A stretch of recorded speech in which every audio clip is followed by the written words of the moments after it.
next episode of Cemetery Strolls.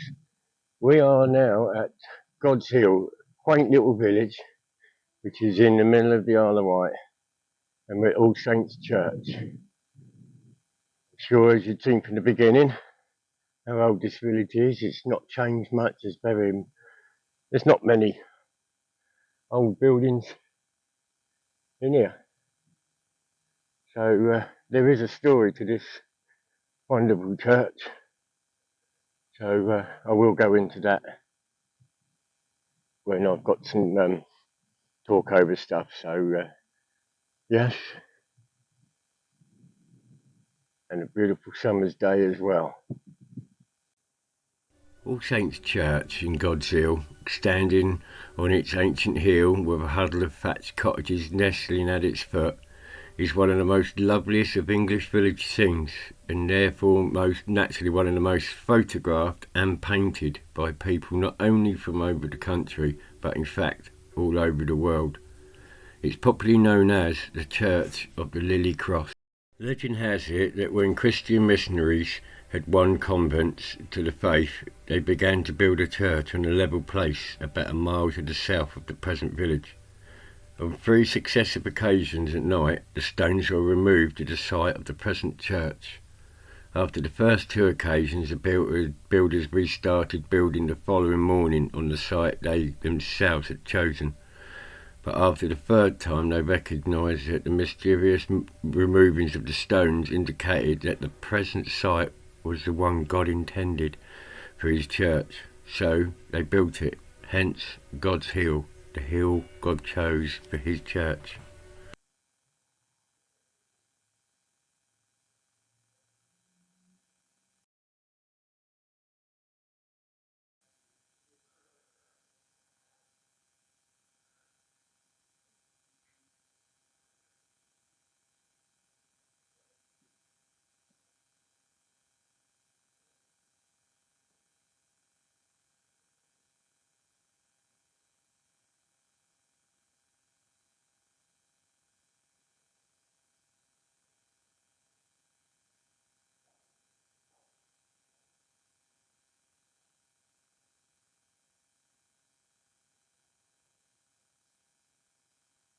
This here is a picture of the cloth with Veronica wiped our Lord's face as he carried his cross to the Calvary.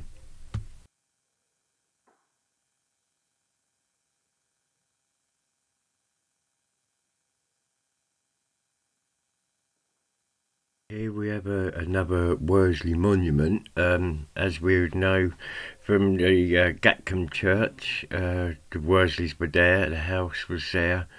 They have actually been associated to Godshill for over 300 years, so we will see more of them around this beautiful church.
Monument to Sir James Worsley, Captain James's father. Sir James died in 1536, and his wife Anne, the daughter of Sir John Lee, and his wife Agnes in 1567. They kneel at prayer desks facing east, Lady Anne behind her husband. The monument has a fine architectural surround and an elegant carved frieze. It was with St James that the Worsleys first appeared upon Godshill scene, he had been a boyhood friend to the future Henry VIII.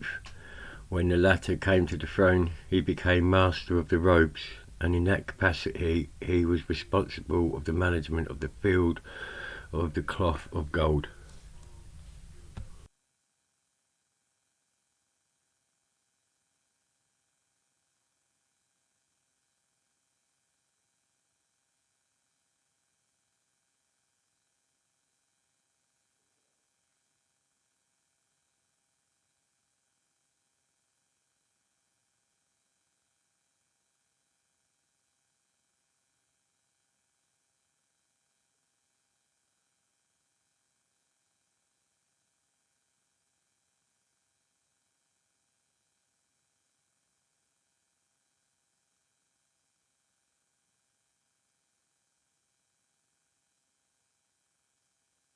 Between the two altars stands the Lee Monument, which Sir John Augerland rightly calls the fairest tomb in all Ireland.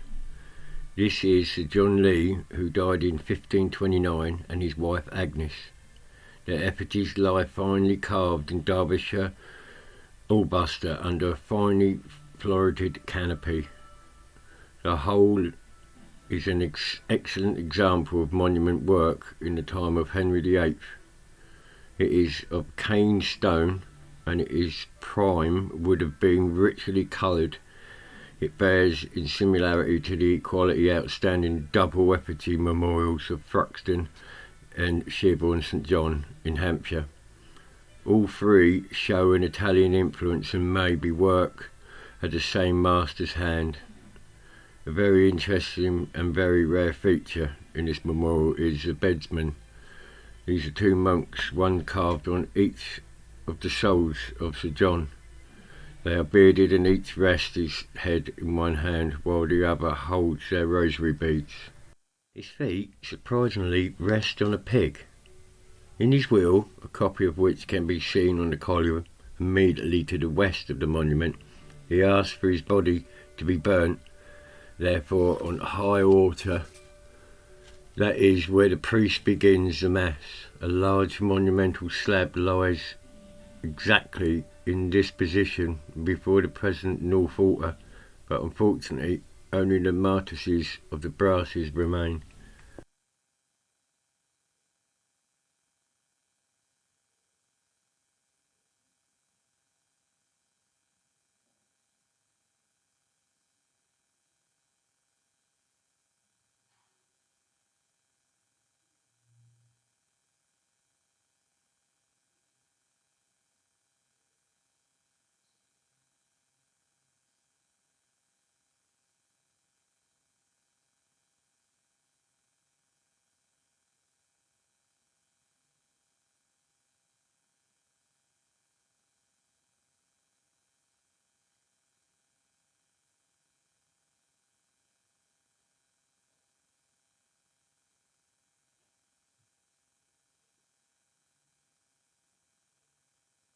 Two types of monuments appeared about the middle of the 16th century.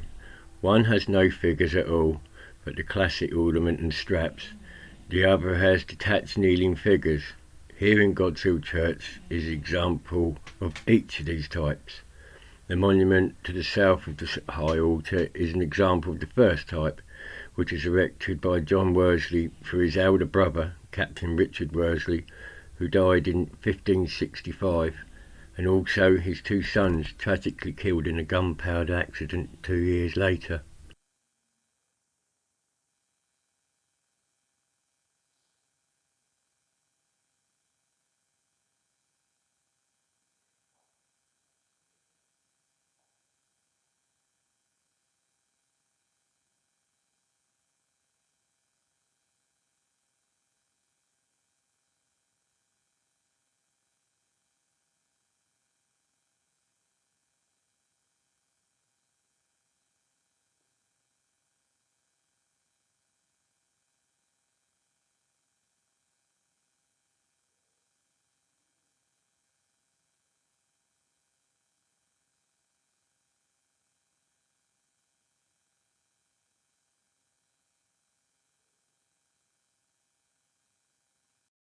Above the door of the church are the royal arms. They are of Queen Anne and dated 1707, the year of the absolution of Scotland's Parliament and Privy Council with those of England.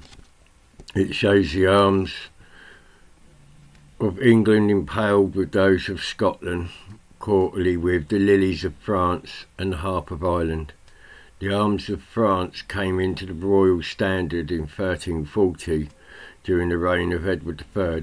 His mother, Isabella, daughter of Philip IV of France, by surviving her childless brother, became sole heir to the French throne. Edward, by English law, but not by French, would have been the lawful king of France.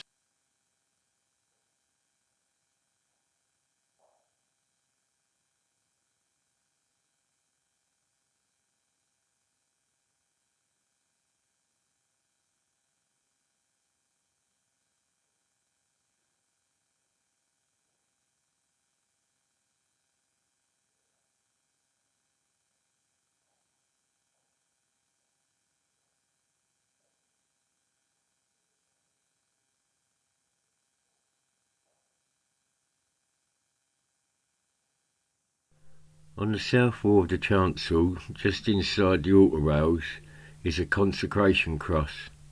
This was uncovered in 1926.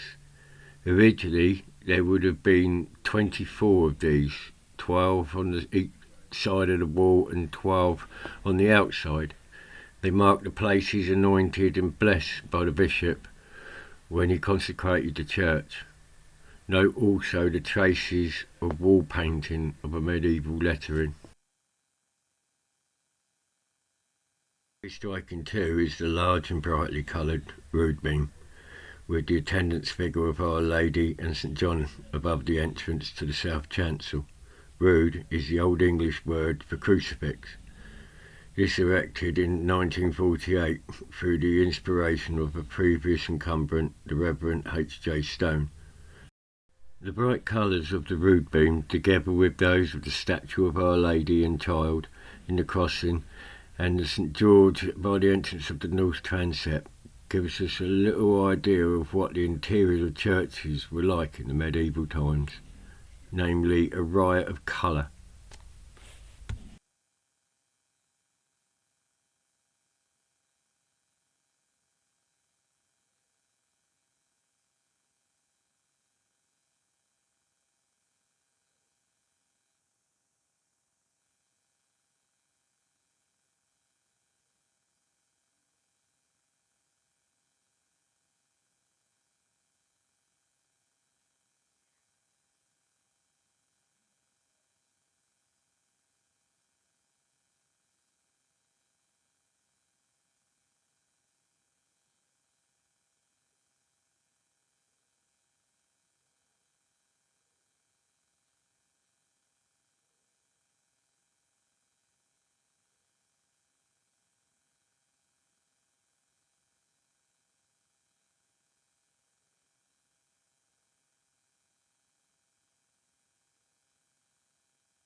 In the intro, this is known as the Church of the Lily Cross because of this unique mural on the east wall of the south transept. It shows a large figure of our Lord crucified on a triple branched flowering lily. The lily cross, symbolic of the purity and sinlessness of his Virgin Mother. This painting escapes our Lord's life from the Annification to the Crucifixion. A few times each century the Annification, March 25th, coincides with Good Friday. On either side are painted curtains against which, at one time, statues, most likely Our Lady and St John, and made of wood, would have been placed. The head and shoulder outline of one statue can clearly be seen against the curtain on the left. The whole would have been served as a backcloth to the altar. The late Mrs. E. Baker, ARCA, in a day one of our leading authorities on wall painting, dated it to about 1450. to use a much misused word correctly, it is unique, for there is no other like it in the country or in the British Isles as a whole. A few such murals may be found on the continent, and the Lily Cross theme is found in a number of stained glass windows in this country, two of which are in Long Melford Church, Suffolk, and in St Michael's Church, Oxford. The fact is now unique may well be the result of an unhappy accident. Medieval wall painting have perished in their hundreds, and there may have been in fact been similar crosses in other church walls.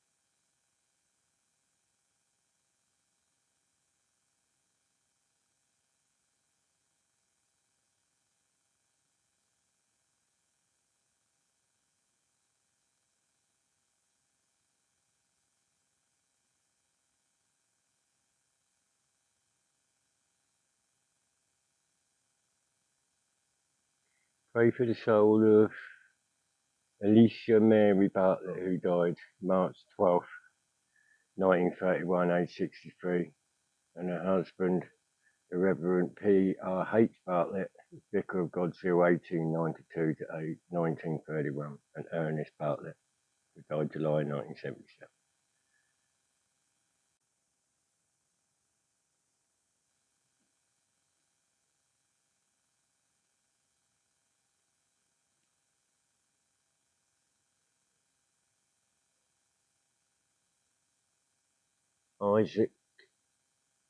Isaac's son,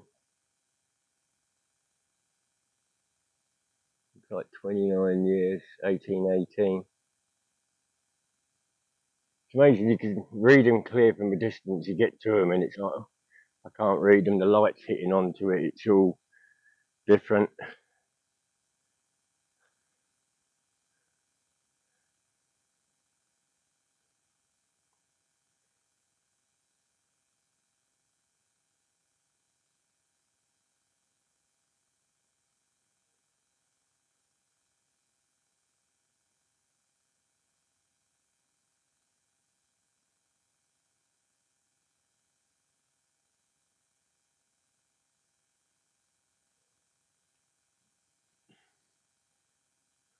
In memory of John Buckle, late of Shanklin, son of Robert and Mary Buckle, who departed life February the 8th, 1864, aged 65. Also Jane Buckle, widow of the above, who died in Shanklin, May the 28th, 1886, aged 83.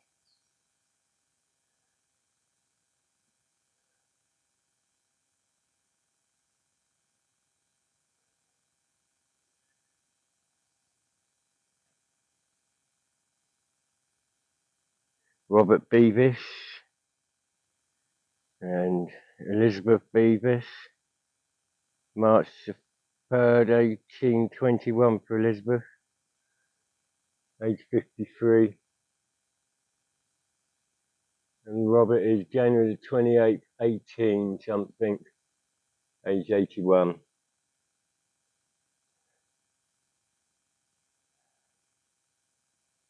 Edmund Blake died at Godshill, 6th of January 1905, age 81.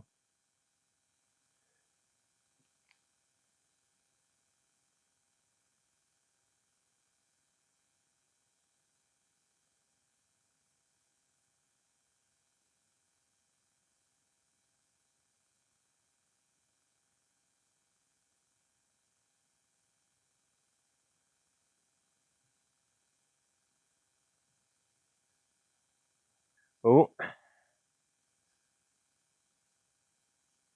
memory of Thomas Hardley, late of Sunbury, who died August the 12th, 1842.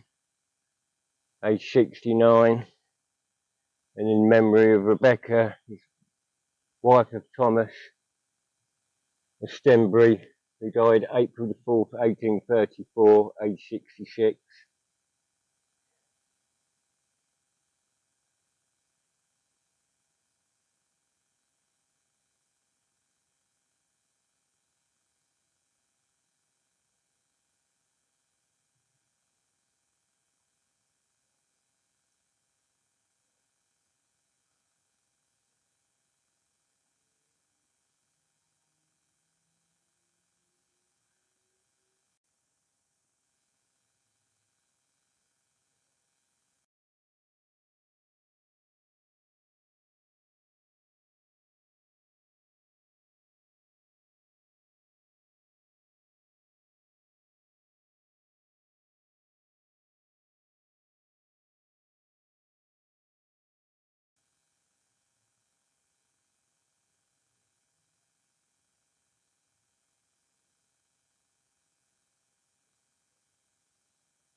I'm not sure what that's for.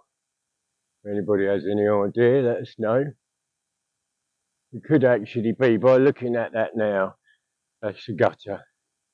It's a water runoff.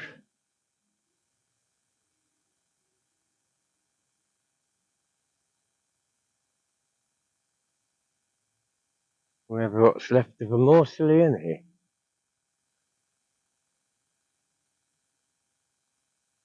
Points are broken off at the top.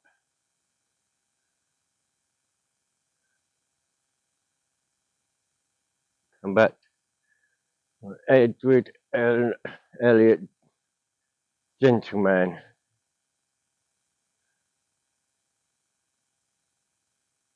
No, so it sounds like we're up from Portsmouth, 1853.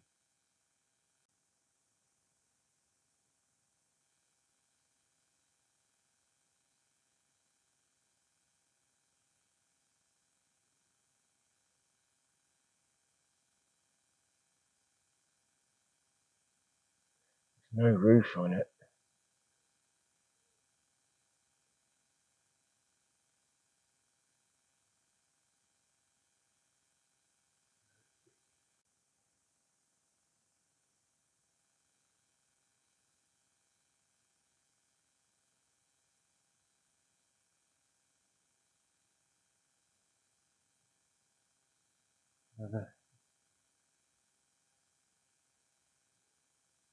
Sacred to the memory of the daughter Sydney Rebecca Louise Williams, who died in Switzerland, 20th of June, 1936.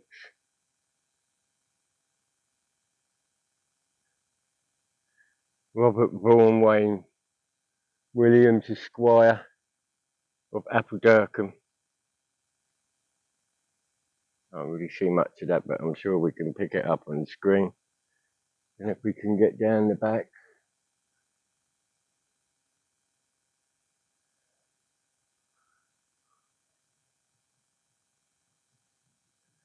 like a vent or something. There's another one over there. I'm assuming that's some sort of vent. What's left of this corner.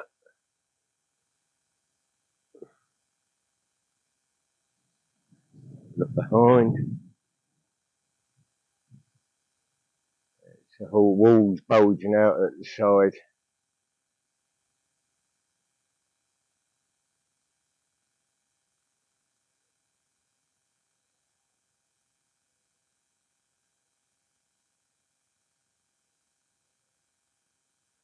We've got a fair lot in the fern over there. It's a shame it's not cleaned out. I know it's a village in the countryside, but nobody wants to be buried underneath that. No Momay's gone.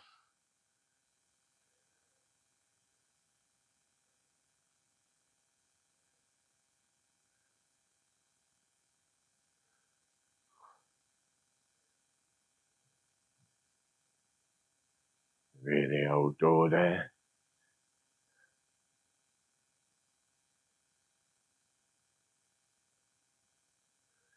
See if we can really guess.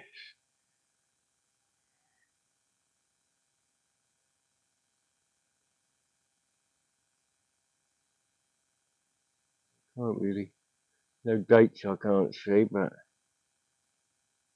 take a picture of it and hopefully it might help us.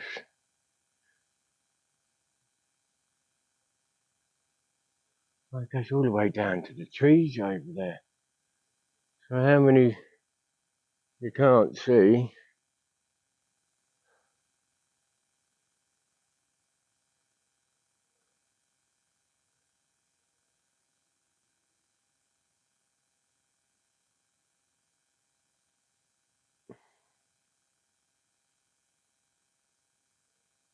Pathway, looks like an animal pathway. We'll take this. If they're doing it, then it should be safe for us. One hopes.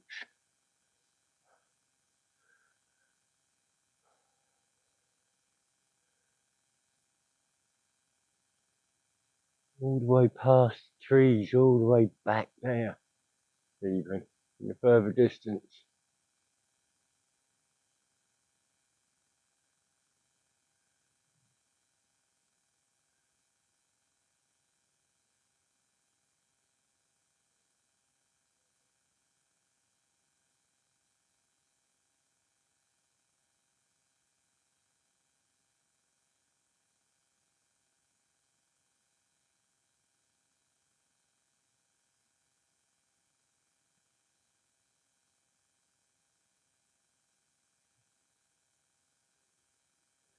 Yeah, so it's going to be a bit difficult reading a lot of these.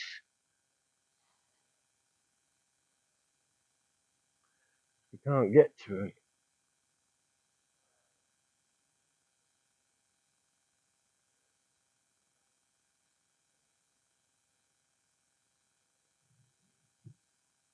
Take a walk down this way. See what we can discover. In that, I always been alright. I just realised it was hidden underneath the top.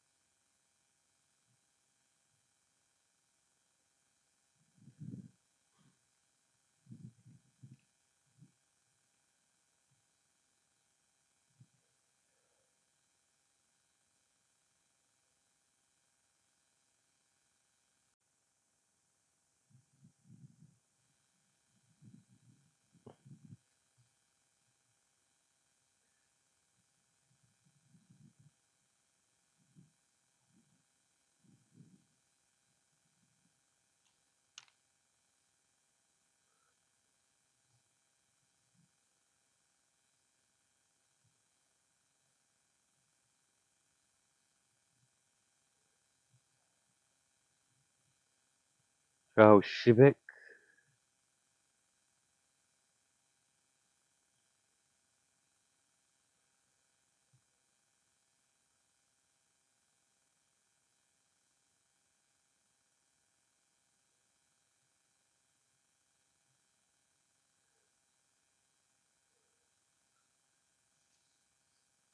Daniel died April the 17th, 1923. Can't see much with that one. It's all. I'll have to be careful here. We've got a sinker. Yes, that's beautiful.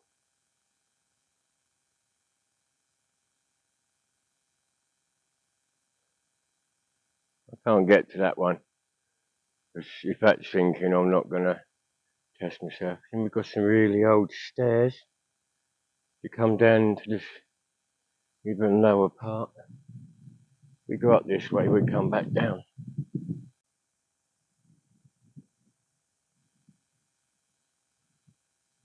Loving memory of Derek Charles Calloway, called to higher service, June the 18th, 1949, age 17. Also Clive Charles Calloway, August the 19th, 1984, age 91. And Wilfred, his mum.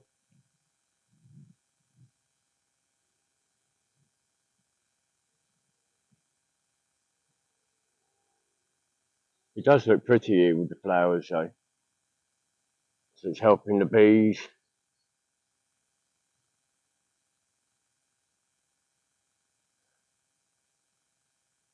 I think these are like new ones now where we're coming up to.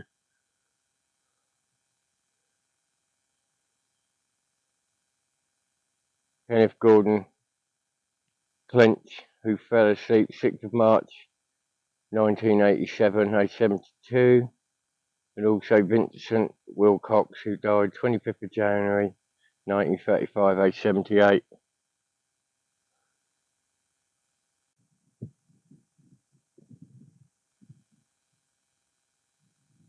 A lot of rocks and fallen debris here.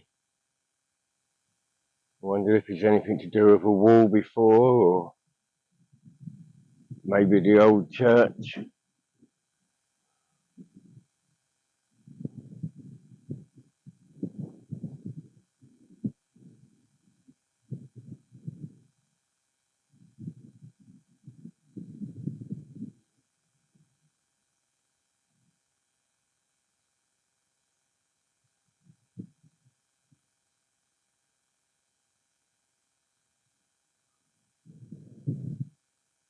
You can't really see.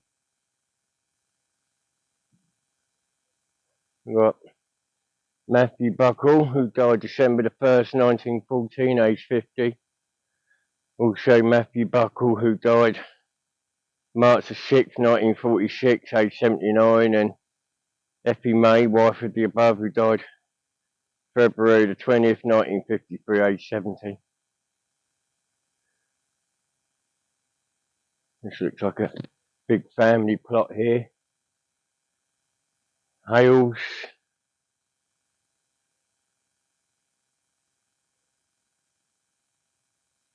Mary Norton Hales, she died February the 2nd, 1909, age 64. Also Charles Headley Hales, son of the above, who died in Pittsburgh January the 8th, 1907, age 31. Dorothy Elizabeth, the beloved wife of Oliver Arthur Hales of Appledurkham, or Appleford Farm, passed away after a few hours illness, September the 1st, 1916, age 34. I think that's 34. Just a couple of more in there, but they're covered up.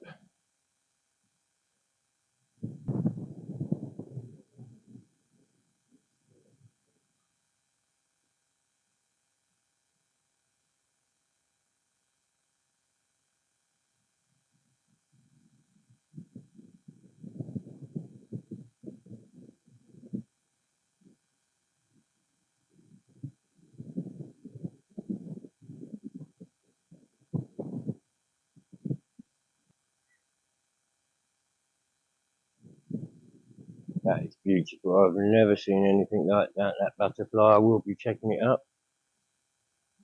And if that is somebody there, I thank you for showing yourself. Beautiful. Florence Marion Hollis, daughter of Herbert Seymour and Anne Hollis, who died October the 9th, 1919, age 30.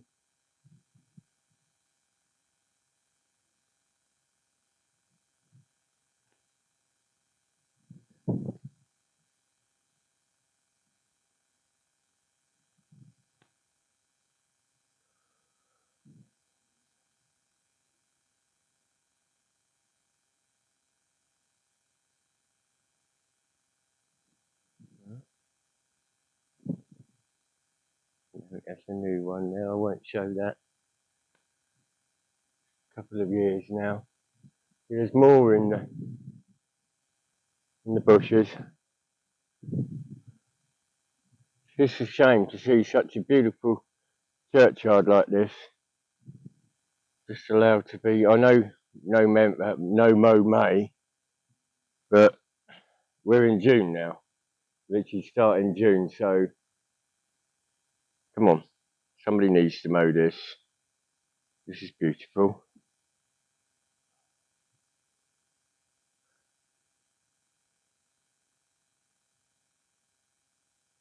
Can't see nothing of it, but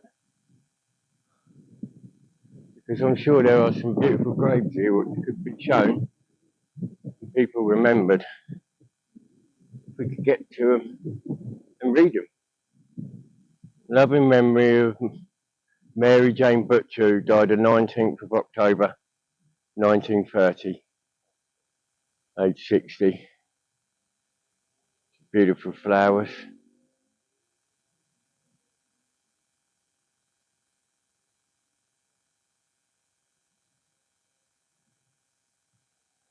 I'm glad I wore my jeans today and not shorts, because I wouldn't be surprised with the weather we've been having.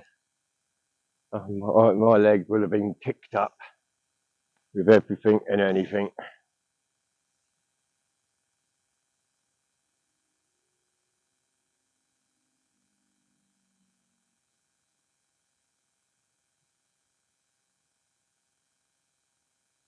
See that there in the back of there.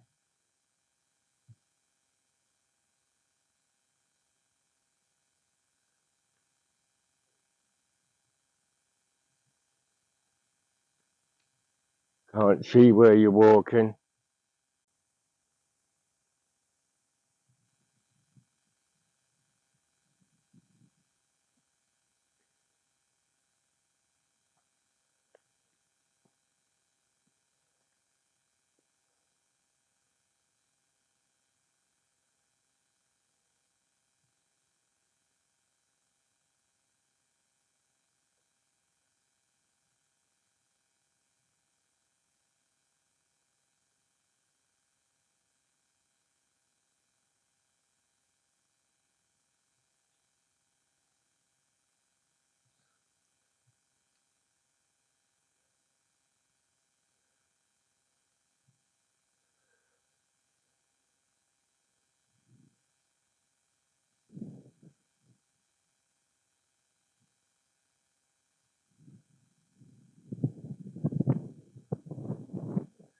I can't see nothing on it.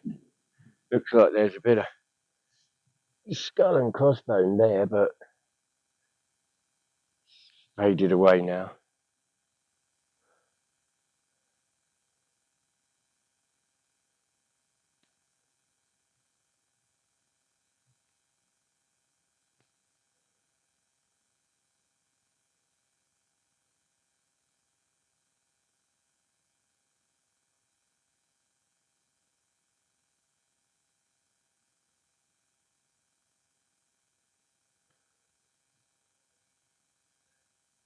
Can't see nothing on this. If there's anything on this. No. Oh, I've got something there. Jane, beloved wife of W.H. Ballum, or Ballman, 1880 something, 1815th or something. January looks like the 15th, 1880.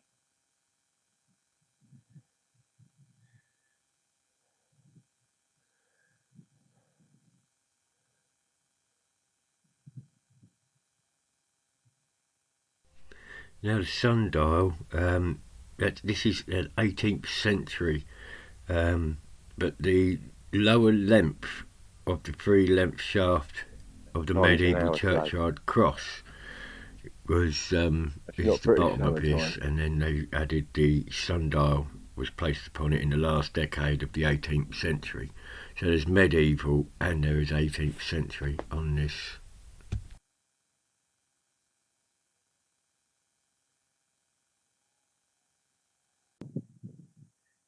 Right, I think that is it. That's it for this episode of Cemetery Strolls. I hope you enjoyed the stroll along with me in this beautiful church on this wonderful June day. Skies are blue, not many clouds. The crows are singing, they're happy. So I thank you actually for coming along. Please don't forget to like, subscribe. It is free. Everybody one likes a freebie. And leave a comment. I answer all the comments. So please don't hesitate. So thank you muchly. And I'll see you on the next episode of Cemetery Strolls. Goodbye.